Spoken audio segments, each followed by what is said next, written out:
This is an impromptu video, so if you're like, why is she talking while she looks like this?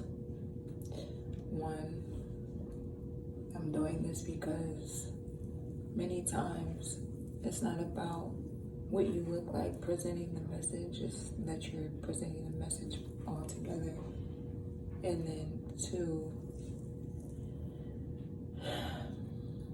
if you're really caring about how I look, then this message is probably going to go past you anyway.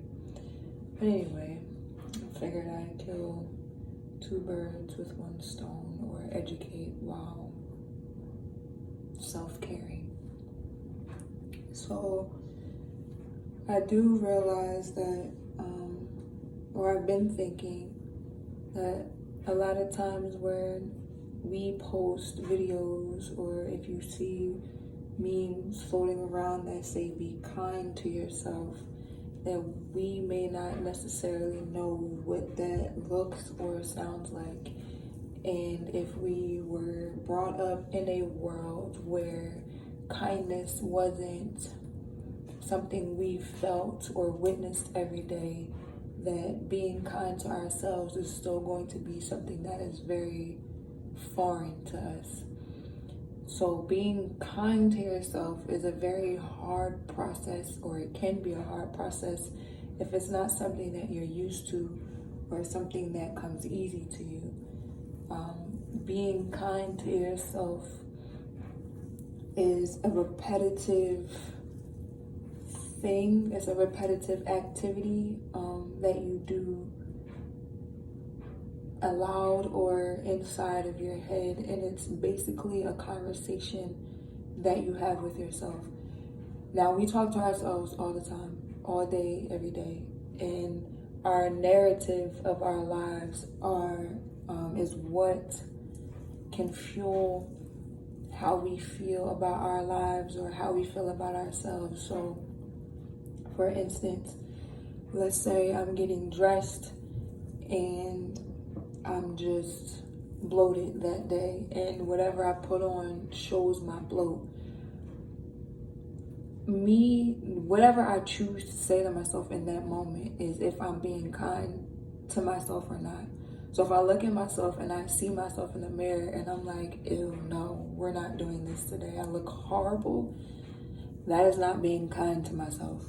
So even if that is the first thought that I have, that is me choosing kindness, would look like, even if I have that thought being, well, I'm bloated, I may possibly be on my cycle this week, and bloat is not something that I can control. So I look good regardless if I'm bloated or not. I'm going to choose to honor myself, and either if I feel uncomfortable in that outfit physically, because my pants may be too tight around my bloat, then I will change my clothes. But to choose to change my clothes because I feel like I don't look like what society feels like is not being kind to myself. I did not choose kindness in that instance. I chose violence. I'm at war with myself in that scenario. Now, this is something that we have to do throughout the day. This is a conversation that we have to choose to do throughout the day. We are choosing to be kind to ourselves until it becomes our narrative over our own lives, without, like, a second nature. So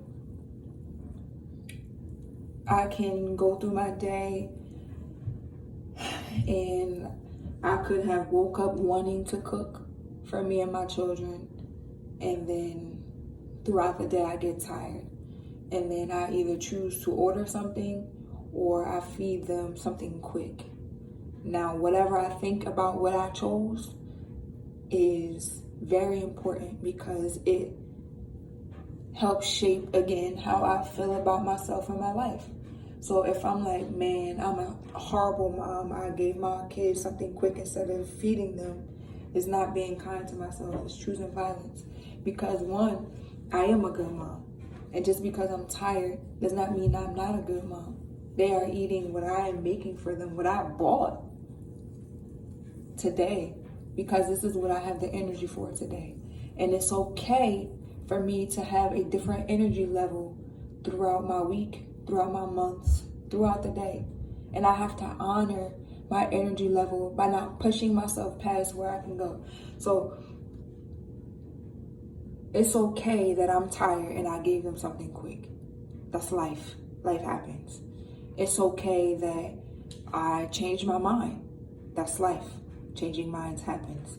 What's not okay is how I put myself down because of the decision I made, or I put myself down because I'm tired.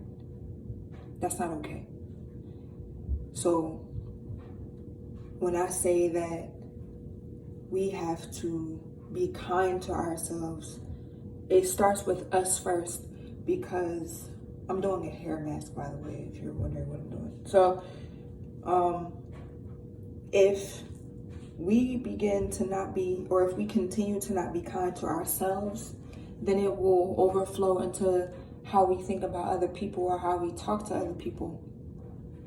So if we look at somebody and we're like, oh, you a horrible mom, why would you give your kids that stuff? They deserve to eat better. Well, it's not like they eat that stuff every day. And I also deserve rest. And sometimes to rest, we have to give something up. Like sometimes for me, for rest, I can't clean the entire house. I gotta clean one room. Or I gotta wash clothes and put all the clean clothes in the basket and go to sleep. And then when I have the energy, fold up all those clothes. Trying to do everything and be perfect, or feel like I have to do all of these things and then beat myself up about it when I'm not doing it, is not kindness. It's not kindness. It's not being kind to me. It's not being kind to my children, because my children deserve to have me too. I can't always clean this house and go to work and, you know what I mean, clean them up and cook for them, because that takes time away from them. That takes time away from us. So every single day, all day, I have to continue this conversation with myself so that I don't become mean to them too. Because what you do to yourself, you will do to other people. If you talk to yourself angrily and you tell yourself you suck as a person, you're going to walk around this world thinking everybody else suck. If you don't allow yourself to rest and you're putting yourself down because you don't rest, you're going to put everybody else down because they don't rest. And don't think that that's not, if you have kids and if you have people you love, you cannot be somebody different to them than you are to yourself. Because if you beat yourself up, you're going to beat them up too. And if you're not trying to change that narrative in your head, it's going to explode on you and it's going to hurt people that you care about. It is a very tedious job to do, but it is very necessary, because without it, we could become and will become horrible people to ourselves and each other. Look at the people in your life that you think are so toxic that you don't like. I'm sure they don't do this to themselves. They have, you feel like they're toxic, then they're not talking to themselves about the stuff that they're going through. They're being hard on themselves. They're being tough on themselves. They're not being kind. Kindness is something that you have to also extend to yourself. You cannot forget. It's also self-care. Be kind to yourself. The more mean you are to yourself, the more negatively it affects your body. Don't think that you could be horrible to yourself and it won't affect your body. It won't affect you as a person. It is you as a person. You have to combat that voice all the time. And it can be exhausting. But the more you combat that voice, the more power your true self gains. That voice is not you. That voice was not something you were born with. That voice was something that was over your life as you grew up. That voice was somebody in your family. That voice was somebody in your neighborhood. That voice was somebody who hated on you growing up. That's not you. You're not that voice. And you have to get that voice out of your head. Get those thoughts about who you are out of your head every time it tries to show up. It's like a bully. Every time that bully comes, stand up for yourself. And the more you stand up for yourself, the stronger you get, the stronger your true self gets. And the easier it is and becomes to fight that voice off. And the reverse, the opposite will happen if you don't. If you do not fight this voice, if you do not combat this voice that is not you, then it will take over you and your being, and you will allow it to take over you and to become you. And every time you open your mouth, you will be that. Every time you do something, you will be that. Every time you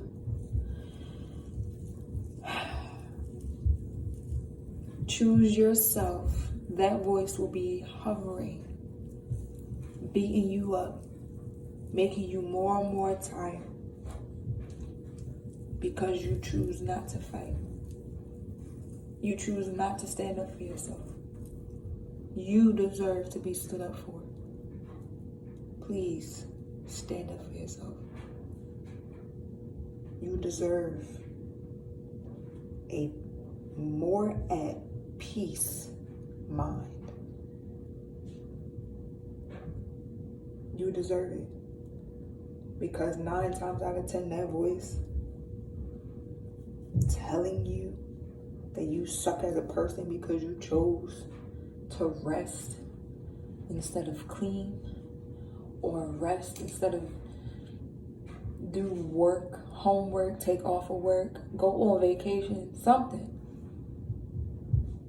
It'll win every time. You'll be miserable for the rest of your life. Don't be that person. Do not be that person. Choosing a better life, having a better life starts with yourself. It starts in your brain, in your mind, what you think.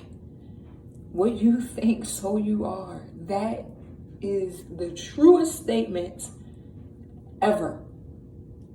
You want to be free first, you have to work on your mind first. Your mind and your heart. If your heart is already pure, if you already have good intentions, then it's your brain. It's your brain. Do not waste the purity within your brain.